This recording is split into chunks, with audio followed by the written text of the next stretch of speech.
When the blind see what others fail to.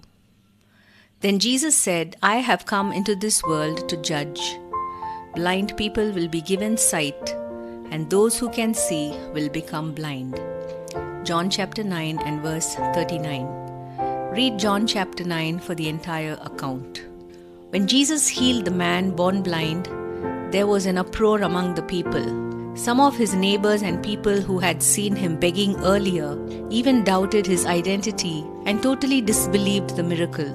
The Pharisees, on the other hand, questioned him and disbelieved Jesus for the sole reason that he healed the man on the Sabbath.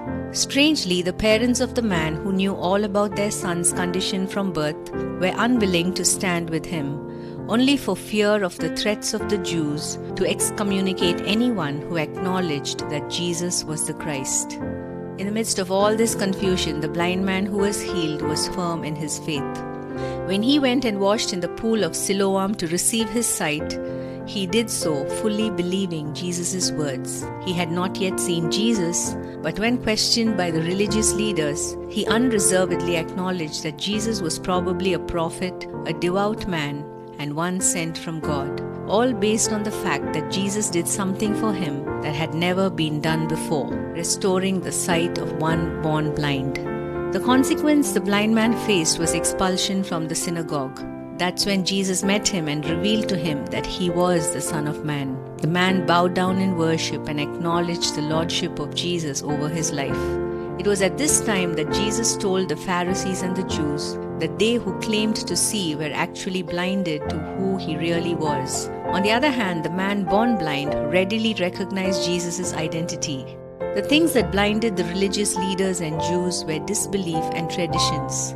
Jesus told them, if you were blind, you wouldn't be sinners. But now you say, we see, so you continue to be sinners. John chapter 9 and verse 41. The parents, on the other hand, were blinded by fear of men and by the need for approval from men. Let us not rejoice that we can merely see with our physical eyes, but may we search our hearts to recognize all those areas of our lives where we might be blinded by sin, disbelief, traditions, and fears. Let us allow the light of God to shine in our hearts so that all the areas of blindness will be expelled. Here's an admonition from John chapter 12 and verse 36.